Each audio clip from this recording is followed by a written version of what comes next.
sebagai panitia memasukkan ilmu ini sebagai ilmu yang pertama. Karena kalau teman-teman atau adik-adik semua memahami tentang museum, segala hal tentang museum, tapi tidak bisa mendeliverikan, juga sia-sia. Yang dituntut zaman sekarang adalah ini nyambung dengan sini. Tidak semua orang berpikir jago bisa bertutur dengan baik. Ada juga orang bertutur, begitu keluar sesuatu dari mulutnya, nyakitin hati orang. Orang seperti itu tidak akan pernah dapat tempat dimanapun berada. Sekarang sudah bukan zamannya kesombongan, tapi kepandaian. Kepandaian bisa dicari, kesombongan ke laut aja. Saya yakin di ruangan ini tidak ada yang menganut faham seperti itu, karena sudah sangat diseleksi untuk duduk di tempat ini. Baik, public speaking. Sekarang saya bertanya lagi, apa maknanya? Apa artinya?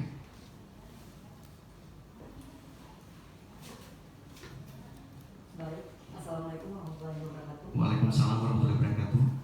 Perkenalkan, nama saya Nesta Santi, juga sudah kita kasih. Public speaking memiliki arti yaitu berbicara umum, berbicara di publik, berbicara di depan umum. Siap. Terima kasih. Berbicara di depan umum. Banyak sekali yang ingin menemui saya mengatakan, Pak Denny, boleh enggak saya privat public speaking? Satu-satunya ilmu yang tidak butuh privat adalah public speaking. Ada yang tahu?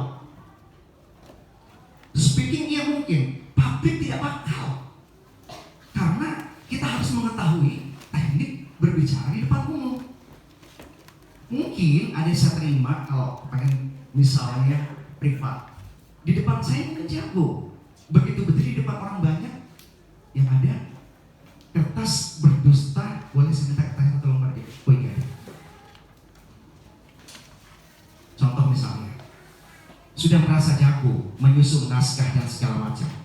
Begitu berdiri di depan umum, seperti ini kejadiannya. Bahagia sekali seperti di hadapan Anda. Anda tidak bahagia. Kertas berdusta mengatakan Anda di bawah tekanan. Atau ada yang mengatakan berdiri tidak memegang kertas. Senang sekali seperti dia. Ini berdusta. Bahagia ini mengkerut. Jadi usahakan adik-adik semua ketika berlaga di final nanti, apa yang Anda lafazkan itu pula yang Anda gambarkan dalam naskah. Contoh misalnya, begitu berdiri, ingat untuk menghilangkan grogi hanya dengan penyakit senyum. Tegang kan, bakal ketemu Dewan Juri, tegang banget. Jalan dari belakang panggung menuju ke depan, tegang sekali. Saya mengerti, karena saya juga pernah ada di posisi itu. Tapi begitu teman-teman atau adik-adik berdiri dengan posisi seperti ini, sebelum berbicara, runtuh tuh semua grogi. Jadi santai. Yang tadinya Assalamualaikum warahmatullahi wabarakatuh berubah dengan Assalamualaikum warahmatullahi wabarakatuh. Itu kuncinya. Jadi sebenarnya bakat pemberian dari Tuhan, tapi sekolah atau belajar itu wajib. Omong kosong kalau ada yang bisa mengatakan bahwa panggung adalah tempat saya berlatih, harus sekolah. Panggung tempat berproses, bukan tempat berlatih. Ingat, belajar tanpa guru adalah sesat. Saya beritahu buat adik-adik semua. Lanjut, public speaking adalah berbicara di depan umum. Saya lanjutkan. Baik, boleh saya bertanya kepada adik-adikku tercinta yang ganteng dan cantik-cantik semua, ini gambar apa gerakan? Teko dan cangkir. Biasanya teko dan cangkir itu diisi apa? Teh. Kita sepakat teh ya? Sepakat teh. Baik. Untuk mengetahui ini isinya teh tawar atau teh manis, bagaimana cara? Dituang lalu diminum. Bukan dicicipi. Ingat, sebentar boleh mengunduh aplikasi KBBI versi 5. Kamus Besar Bahasa Indonesia versi 5. Dicicipi berarti ambil sedikit-sedikit. Dirasa, dicoba, diminum. Nah, oke, sepakat lagi kan? Untuk mengetahui bahwa ini adalah teh manis atau teh tawar, harus kita rasa. Apakah harus habis satu teko baru kita bisa memutuskan bahwa ini teh teh tawar atau teh manis? Kan? Cukup seteguk. Begitu juga tampil di depan umum. Tidak serta-merta adik-adik berdiri di hadapan audiens. Demikianlah penyampaian saya untuk kesempatan hari ini. Terima kasih banyak. Wassalamualaikum warahmatullahi wabarakatuh. Orang baru memutuskan ini pembicaraan yang baik atau pembicaraan biasa-biasa saja. Enggak kan? Berarti adik-adik harus merebut 1 menit pertama di depan umum. Dari segi gestur, pemilihan kata, pemilihan nada, itu yang teman-teman harus berikan. Contoh misalnya, Anda mengatakan materi saya sudah hafal tentang museum segala macam. Begitu Anda berdiri, Assalamualaikum warahmatullahi wabarakatuh. Ini gestur Anda mau pelintir-pelintir baju. Anda bukan siapa-siapa.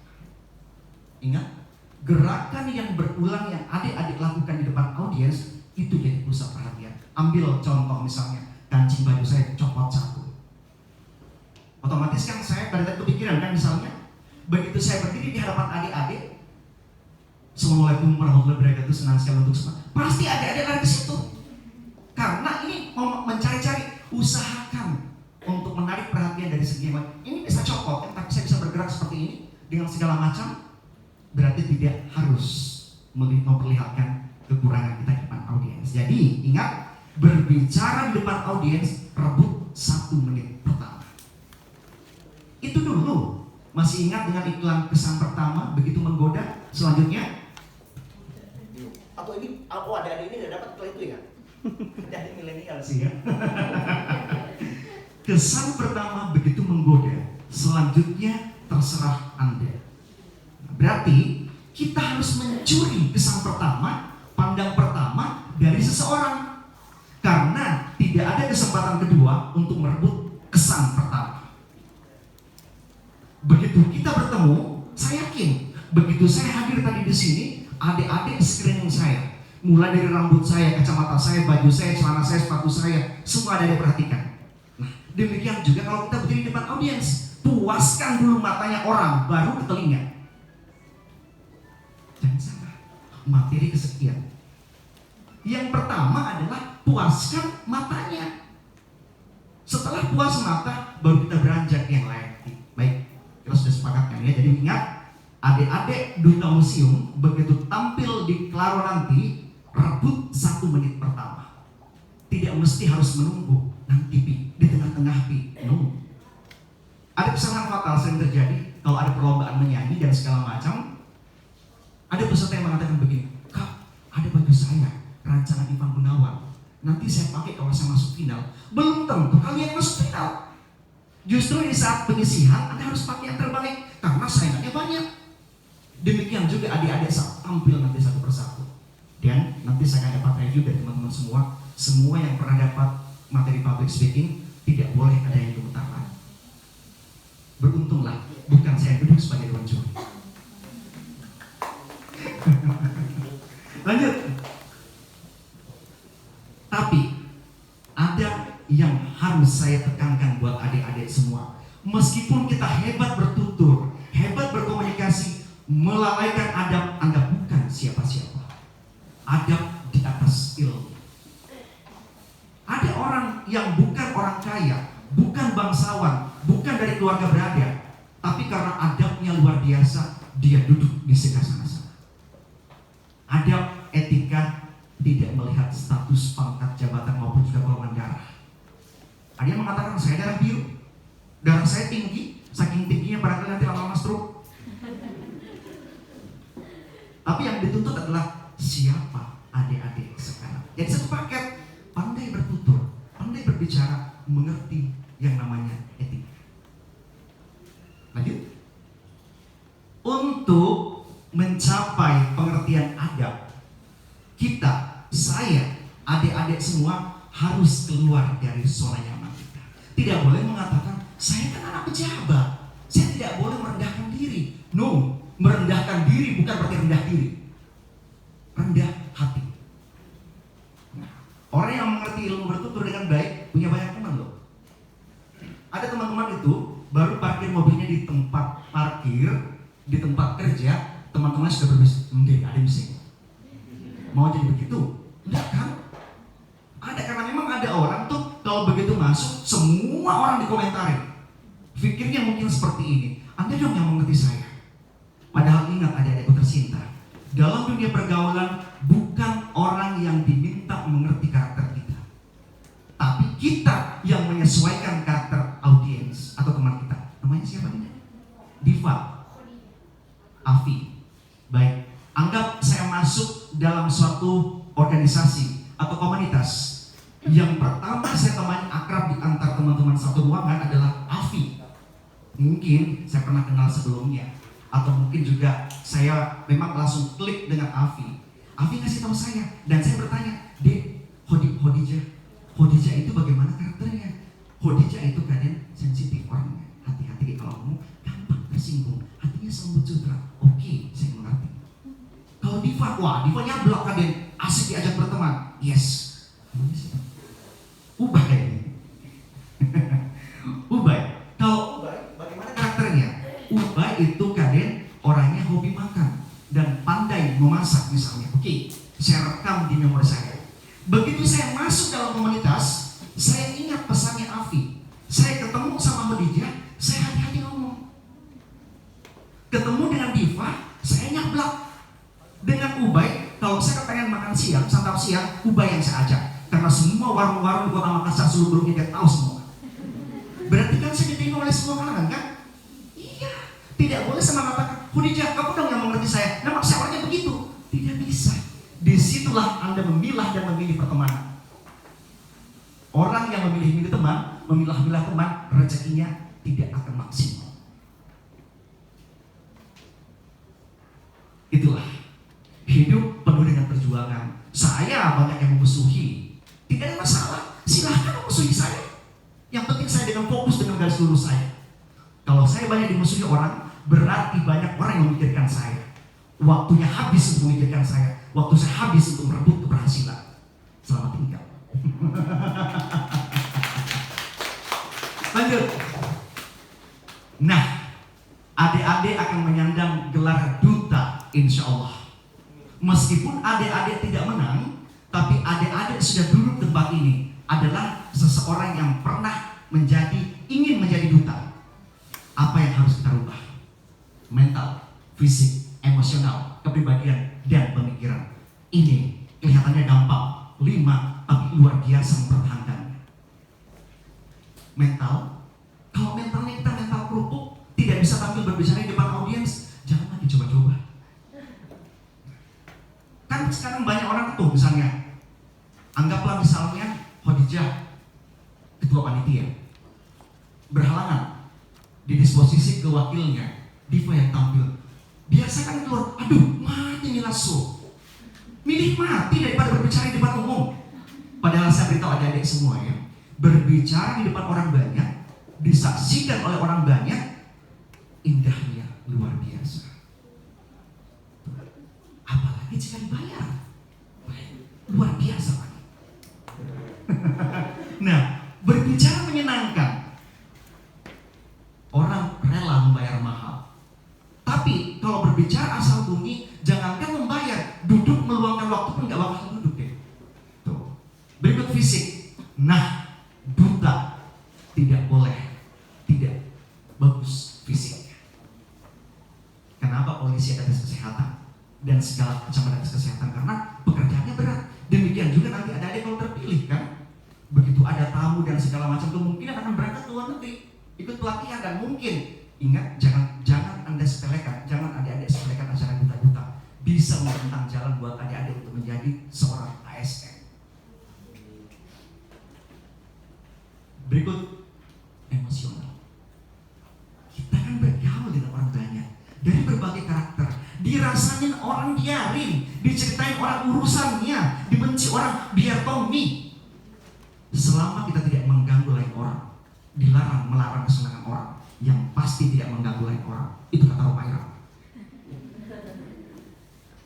Berikut kepribadian. Nah, ini ada materinya nanti kan, dibawakan oleh teman kan. Saya tidak usah terlalu berbicara dengan soal kepribadian. Apalagi saya lihat di data-data 60% yang ikut adalah model atau pernah ikut dalam ajang model. Berarti kepribadiannya sudah luar biasa kan. Lanjut, pemikiran. Ini yang harus diupdate terus adik-adik semua. Saya tidak boleh mengatakan bahwa saya penyiar terbaik atau juga MC terbaik pada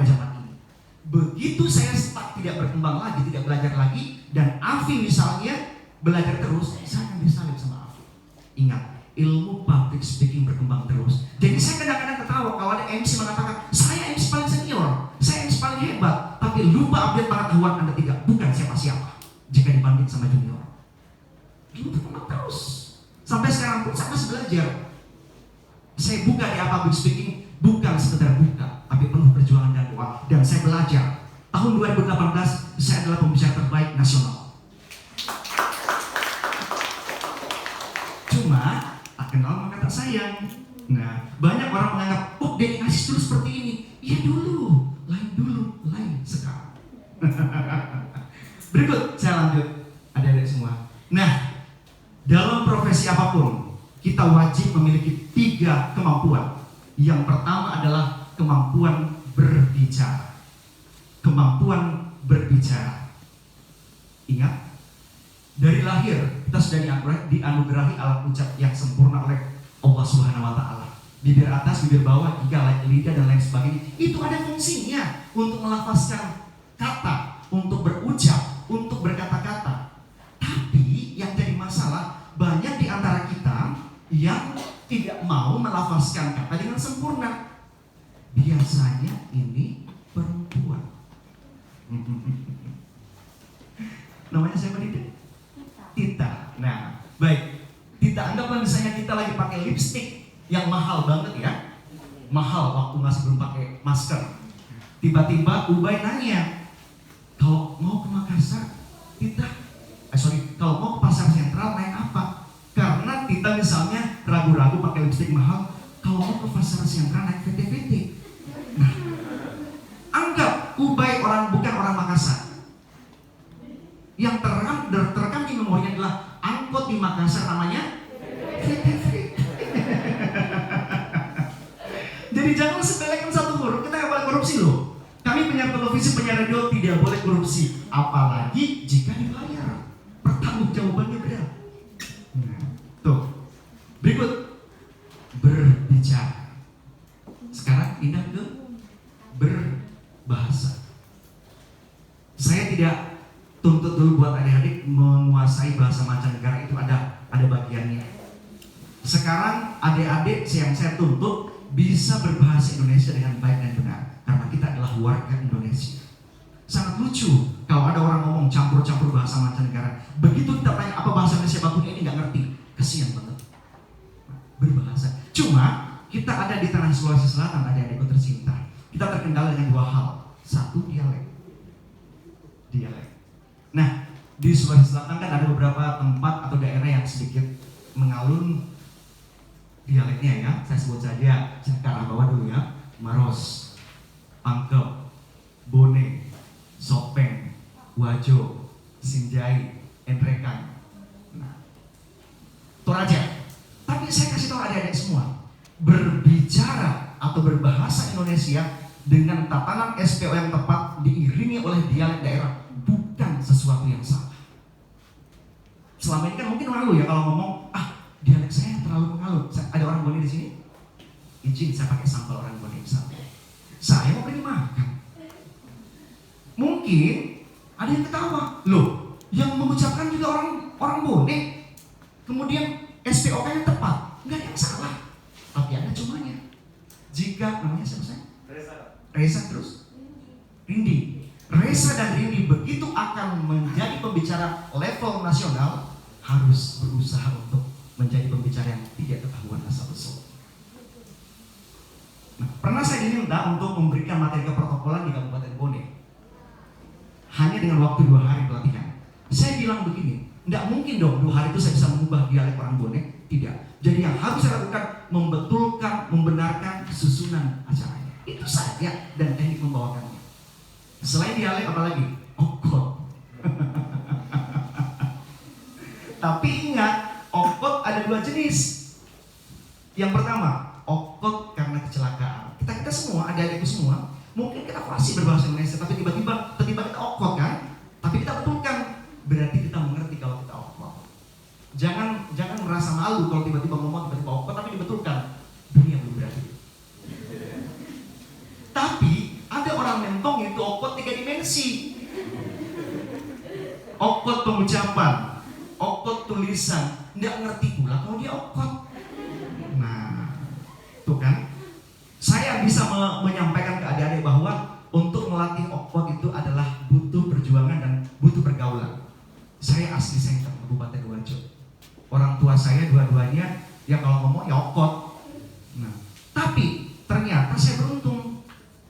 Saya review dulu. Alam rumah saya waktu kecil itu di Jalan Kandia.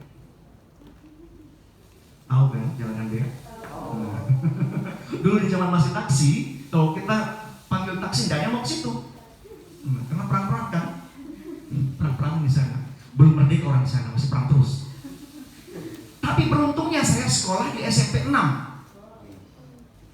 Disitulah saya bergaul dengan anak pejabat, anak orang kaya, dan lain-lain sebagainya. Terbentuklah teknik berkomunikasi saya. Disitulah yang mengantar saya jadi penyiar radio, penyiar televisi, kemudian protokol, dan menjadi dosen. Sekarang jadi pembicara. Nah, jadi ingat, bergaul yang baik-baik. Lanjut.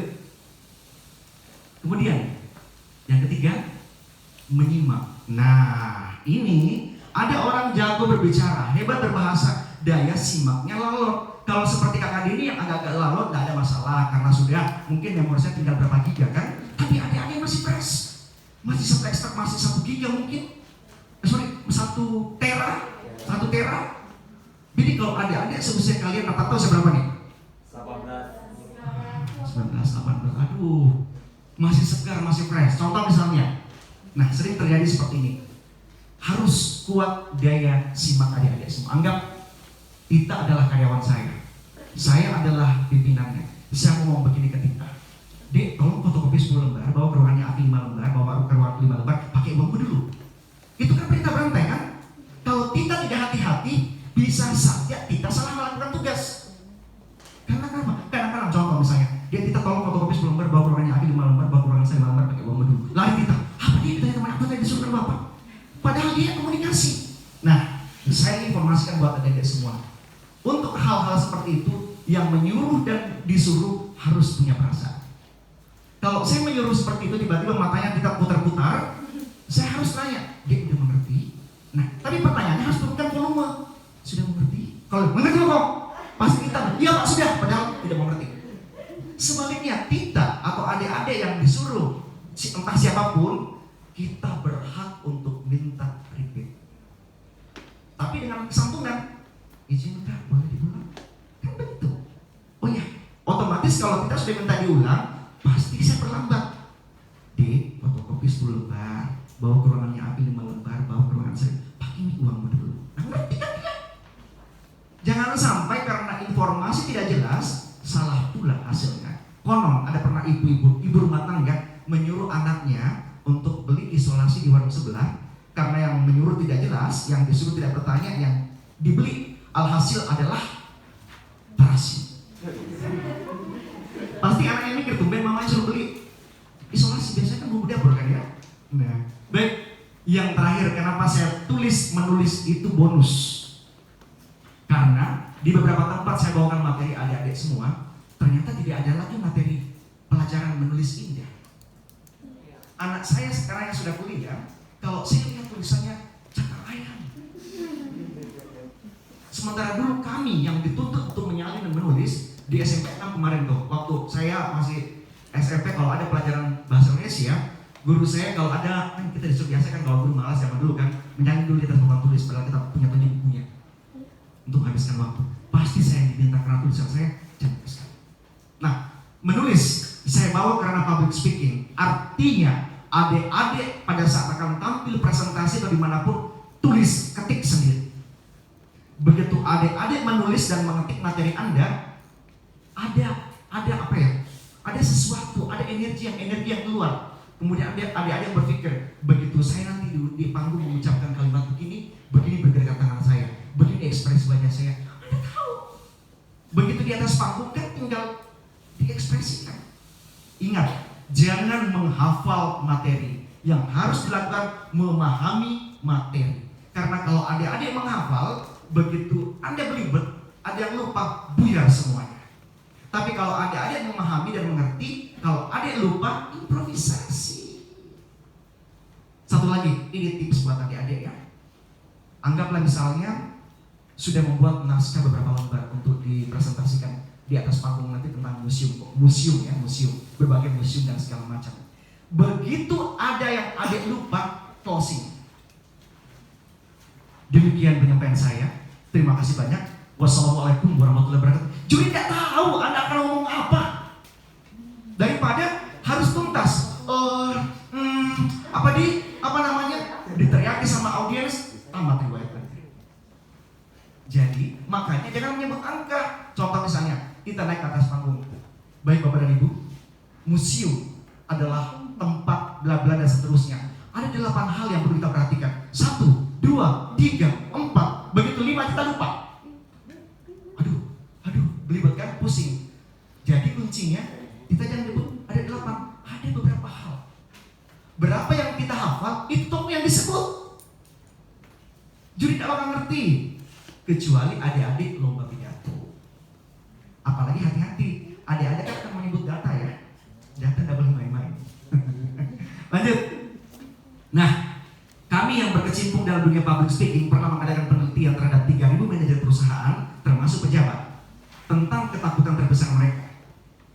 Mungkin sebentar adik-adik kalau lihat hasil angket atau hasil survei tersebut, adik-adik akan ketawa. Ternyata para pejabat dan manajer itu juga punya ketakutan yang receh ya. Kita lihat.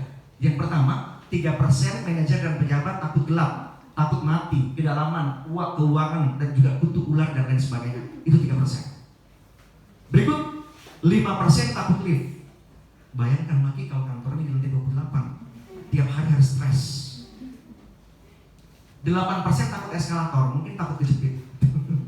Jadi tingkat ketakutan terhadap eskalator ternyata lebih tinggi daripada lift ya. Nah, berikut 11% takut anjing. Mungkin trauma pernah dikejar ya. Nah sekarang saya bertanya ke adik-adik semua, kenapa ini saya ketik miring? Dan kenapa tadi volume suara saya tiba-tiba saya turunkan? 5% takut lift, 8% takut eskalator, 11% takut anjing. Ada yang bisa jawab?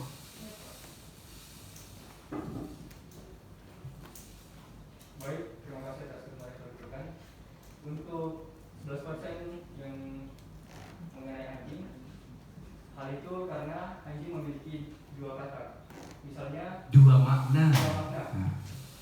Untuk makna yang pertama, apabila kita tidak sesuai dengan informasi yang kita berikan, maka akan memiliki makna yang lain. Siap, boleh dok. Terima kasih. Nah, otomatis ini kan bermakna ganda. Bermakna hewan dan marah. Contoh misalnya 5% takut lift, 5% takut eskalator, 11% takut anjing. Turunkan volume. Ini ilmu dasar public speaking adik-adikku tercinta. Nah, ini juga tips buat ibu-ibu. Marah sama anak, marah sama suami, adik-adik marah sama pacar, tidak perlu tarik urat leher. Contoh misalnya, anggap saya dengan Tita, saya tidak suka seperti itu. Semua orang dengarkan. Tapi kalau saya bilang begini, Tita, sampai ke sini. Jadi ingat, marah tidak perlu pakai tekanan. Buang-buang energi. Nah, boleh pakai kata ini deh. Siapa itu namanya? Elang. Oke. Wih, keren namanya elang. Nah, elang boleh pakai tetap nada standar tadi, tapi sertakan kata maaf di depannya. 11% maaf takut anjing. Kadang-kadang kita bertutur seperti dokter kan, harus menyebut anggota tubuh yang tersembunyi. Tidak boleh tidak disebut. Sertakanlah kata maaf. Contoh misalnya, salah satu pakaian dalam perempuan, maaf, berat. Kan adik-adik berterima kan? Adik-adik semua. Salah satu perlengkapan pakaian dalam perempuan adalah kutang. Nah, ingat, pembicara yang hebat adalah pemilihan katanya yang paling tinggi. Saya lanjut. 14% takut kesepian. Mungkin jomblo ya, manajer. Berikut, 18% takut ketinggian atau takut terbang, objek ketinggian. Nah sekarang kita lihat, tebak, adik-adik tebak, apa ketakutan terbesar para manajer perusahaan dan juga para pejabat. Berbicara di Betul, berbicara di depan umum. Itu jadi bukan cuma kita adik-adik, para manajer, para pejabat pun. 14 tahun saya jadi koordinator protokol di Kota Makassar, pendamping 2 wali kota. Saya berani menyimpulkan 60% pejabat tidak bisa berbicara di depan umum. Dan saya bertanggung jawab kalimat saya. Sebentar akan saya perlihatkan kesalahan apa saja yang sering kita lakukan di depan umum. Berikut. Nah, kita harus tahu dulu alasan pentingnya belajar public speaking. Pertama, meningkatkan rasa percaya diri. Logikanya, bagaimana adik-adik nanti bisa dipercaya sama orang, sama penonton, sama audiens kalau adik-adik tidak percaya diri? Kita kembalikan dulu, gimana orang percaya kalau kita tidak percaya diri? Misalnya, museum adalah tunduk lihat ke bawah, cinta tanah air. Padahal kan tidak seperti itu. Lanjut, nyaman bergaul. Tadi sudah saya simbolkan bahwa kita bisa diterima di semua kalangan. Lebih tua, lebih tinggi pangkatnya, sederajat, yang lebih muda, kita berterima semuanya. Berikut, berbakat menjadi marketing. Nah, waktu zaman pandemi, semua orang jago berjualan ya di media sosial. Oke, mumpung saya sebut media sosial, ada yang tersinta. Media sosial tempat kita untuk branding diri. Jangan pernah nyampah di media sosial. Segala macam Anda umbar, bertengkar dengan pacar umbar, dimarahi ibu umbar, dapat transferan dari pacar umbar. Jangan sampai orang tahu Anda hanya sebatas media sosial. Ingat, tulisan statusmu adalah gambaran kepribadian. Lanjut, menjadi lawan bicara yang baik. Nah, enak kan kalau diajak ngomong asik. Ada itu orang kalau ngomong jauh-jauh deh. Nggak nyampe gitu kan, nggak enak. Berikut, siap menjadi pembicara di depan umum. Ini saya tekankan di kampus, kebetulan saya dosen juga, saya sampaikan ke mahasiswa saya. Adik-adik semua, di antara 30-40 mahasiswa yang ambil mata kuliah saya yakin cuma 2-3 orang yang butuh ilmunya. Selebihnya butuh nilainya. Tapi ada yang jamin nggak besok atau lusa adik-adik akan jadi apa? Iya. Begitu adik-adik menjadi pimpinan organisasi, harus siap sambutan. Menjadi pejabat, siap sambutan. Perempuan menikah dengan pejabat, Anda adalah ketua tim penggerak PKK, harus sambutan di atas panggung. Kecuali Anda mengizinkan suami Anda mencari istri dinas. Itu beruntungnya ada sekarang sudah belajar dari awal, kan? Nah, kenapa sampai pada setiap lamaran pekerjaan ada sesi interview? Karena pihak HRD, pemilik perusahaan, ingin tahu ini nyambung gak dengan ini. Ingat, pada saat wawancara pekerjaan, tolong jangan sertakan kata mungkin atau barangkali. Kalau saya interview, sudah saya kali nol. Contoh misalnya, Afi, apa yang Anda akan lakukan begitu saya terima jadi pekerjaan? Mungkin, saya keluar. Jawab dengan tegas, siap, saya akan meningkatkan mutu perusahaan dengan kemampuan yang saya miliki. Makanya sebelum mendaftar atau melamar pekerjaan, hunting dulu tentang perusahaan tersebut. Lalu ditanya misalnya, Dek, jika Diva saya terima jadi pegawai atau karyawan, berapa gaji yang kamu minta? Ya sembarang berapa? Berarti itu menandakan Anda tidak menghargai kemampuan Anda. Cari tahu berapa standar gaji yang ada di sana dan minta bonus jika Anda berprestasi. Wah, keren nih. Belum diterima sudah minta bonus, berarti ada sesuatu. Oke, saya terima.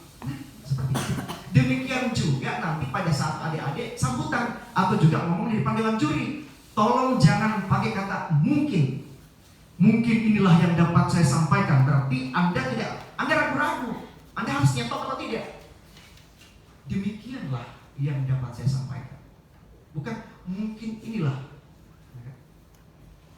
Hidup itu yang pasti-pasti. Pasti ada adik cewek kan tidak ini di PHP kan ya. Asik. Lanjut, meningkatkan kualitas hidup. Nah, begitu adik-adik sudah dikontrak, bahkan mungkin sekarang update status nanti kalau Anda adalah peserta duta museum, update di status, ada yang panggil jadi MC, ada yang panggil jadi moderator, maka berdentang terus SMS banking ada. Enak loh. Berikut, mengetahui banyak hal. Logikanya sebelum adik-adik mengeluarkan pasti memasukkan dulu kan. Nah itu Adik-adik yang tadinya nggak terlalu menggeluti dunia museum, sekarang pasti kan hunting terus, browsing terus tentang museum kan? Nah, itu. Berikut. Selebriti identik dengan public speaking, tapi public speaking bukan hanya milik selebriti. Mungkin adik-adik berpikir, public speaking hanya milik orang-orang yang di panggung. Adik-adik tidak nyangka akan jadi seperti ini. Tuh itu. Lanjut. Model dasar public speaking adalah latihan dan keberanian serta terjun langsung ke lapangan. Meskipun adik-adik belajar public speaking sampai ke tanah Cina, tidak dipakai juga mubazir. Pakainya dalam lingkup keluarga dulu. Nah, contoh, suami ke istri, istri ke suami, orang tua ke anak, anak ke orang tua, kita ke tetangga. Kalau Anda mengerti public speaking, Anda akan diterima di semua kalangan. Bahkan ke tukang sayur pun butuh public speaking. Contoh ibu-ibu kompleks kan, pagi-pagi ada dayang-dayang sayur lewat. Selamat pagi dayang, apa kabar? Segernya sayur, bla bla bla dan seterusnya. Begitu mau tapi kurang uang bu, gak apa-apa bu, besok kita bayar. Ngutang, dikasih utang, karena enggak cara ngomongnya. Ada ibu-ibu yang seperti ini, baru datang, sayurnya jeleknya, lada semua dikomentari. Nggak ada tukang sayur yang makan lewat depan rumahnya. Nah itu. Suami pulang ke kantor harus curhat ke istri, bukan curhat ke tetangga. Contoh misalnya pulang ke rumah, curhat, mah tadi saya dimarahi sama pimpinan saya di kantor. Kalau istri yang ngerti public speaking, menyejukkan hati suami. Biasa nih Pak itu, besok juga baik. Pimpinannya itu orang baik, kan terang. Ada yang istri begini, begitu suami pulang kantor, mah tadi saya dimarahi sama, tuh tahu dia dimarahi emosi, marah, menghadap dia pergi lawan pimpinannya, tambah kerewetan. Jadi ingat, karena sekarang masih ada di semua, ngomong ke pacar pelan-pelan. Sekarang film James Bond main loh, itu kan kode. Temanku bilang sudah main nih filmnya James Bond, kan ajakan tuh. Nah, perhatikan dulu nonton, nggak seperti itu. Ada kali kita main karambol. Itulah sering berbicara. Berikut. Nah, ini yang ingin saya tekankan buat adik-adik. Tolong panitia pada saya kalau waktu saya habis. Perhatian audiens terfokus kemana? Begitu kita berdiri di depan umum. Adik-adik punya waktu berapa nanti pada saat tampil? Per orang? Belum tahu ya? Oke. Tidak lebih dari 3 menit kayaknya seperti itu ya. Nah kita lihat. Pertama, ekspresi dan bahasa tubuh itu 55% loh, orang perhatikan. Ini tadi sudah saya jelaskan adik-adik semua. Bahwa begitu kita berdiri di depan audiens, puaskan dulu matanya orang. Setelah matanya orang puas, sudah memutuskan ini cantik, ini baik, ini ganteng dan segala macam, pindah ke telinga. Kenapa juga telinga harus dipuaskan? Karena ada orang cantik, ada orang ganteng begitu berdiri. Assalamualaikum warahmatullahi wabarakatuh. Saya Denny Aziz, perwakilan Duta Museum. Orang gak bakal dengar. Tapi begitu Anda tampil, Assalamualaikum warahmatullahi wabarakatuh. Selamat malam, salam sejahtera untuk kita semua. Saya Denny Aziz, perwakilan dari Kabupaten Wajo, ingin menyampaikan, kan enak, telinganya orang puas, butuh dinamika. Bukan sekedar Assalamualaikum, tapi Assalamualaikum warahmatullahi wabarakatuh. Tapi ini ilmu tingkat tinggi. Jika adik-adik ingin fokus, saya tunggu di awal tersebut. Lanjut. Ada harga khusus buat adik-adik nanti, tinggal kontak saya. Berikut.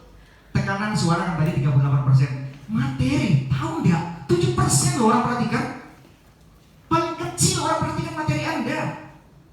Jika Anda pertama tampil, kadang-kadang kan ada orang sambutan, bikinkan tak sambutan, nanti saya bayar. 7% loh orang lihat. Jadi benerin dulu bahasa tubuh Anda, gestur Anda, kemudian tekanan Anda, baru materi. Tapi jangan juga bilang, tadi ini bilang tuh 7% IPD, sebarang deh, nggak perlu begitu. Harus komplit 100%. Nah, kita sudah sepakat, ekspresi dan bahasa tubuh adalah yang paling banyak mendapat perhatian. Tapi kita lihat dulu, bahasa tubuh yang mana yang paling banyak mendapatkan perhatian orang. Yang pertama, gerakan tangan. Gerakan tangan. Ingat, sehebat apapun kita berbicara adik-adik semua, tangan kita tidak boleh lewat dari bahu. Teman-teman semua, duta museum tidak boleh lewat dari bahu. Teman-teman semua, museum adalah sesuatu dan ini yang bermain. Ini kalau adik-adik berbicara, tidak pakai podium, besar pertanggungjawabannya masalah gestur. Kalau pakai podium kan tertutup separuh kan? Nah kalau terbuka begini, ingat Elang tadi gesturnya, Elang boleh sini. Saya suka namanya. Nah, coba Elang sampaikan salam. Baik, selamat siang. Assalamualaikum warahmatullahi wabarakatuh. Perkenalkan, nama saya Alam Putra Saksmandar. Saya perwakilan dari Kabupaten Kepulauan Selayar. Stop. Alam tidak salah karena belum tahu. Yang salah itu kalau sudah tahu masih melakukan. Sangat tidak cantik kesannya kalau kita bertutur saya Denny Aziz. Ini juga tidak boleh dilakukan. Tidak dianjurkan berbicara sebagai standing mic ada yang misalnya top ini. Pakai tiang mic, alam sebenarnya. Nah, ini kan terbuka lebar kan ya? Terbuka lebar ada semua. Beda kalau podium. Tidak saya anjurkan. Coba bayang, coba lihat ada secara artistik saya berdiri di depan orang. Assalamualaikum warahmatullahi wabarakatuh. Elang tadi pakai ini. Ingat, laki-laki pantang pakai posisi seperti ini. Tangan Anda membentuk tanda panah menunjuk ke suatu tempat. Semua lari ke situ. Masih mending kasper celananya tertutup. Ingat, ini yang saya katakan. Pejabat pun tidak mengerti. Pejabat pun tidak mengerti. Juga tidak saya anjurkan tadi teknik Elang, saya lihat dia posisinya seperti ini. Ini juga tidak saya anjurkan. Dalam ilmu public speaking ini haram posisi berdiri seperti ini.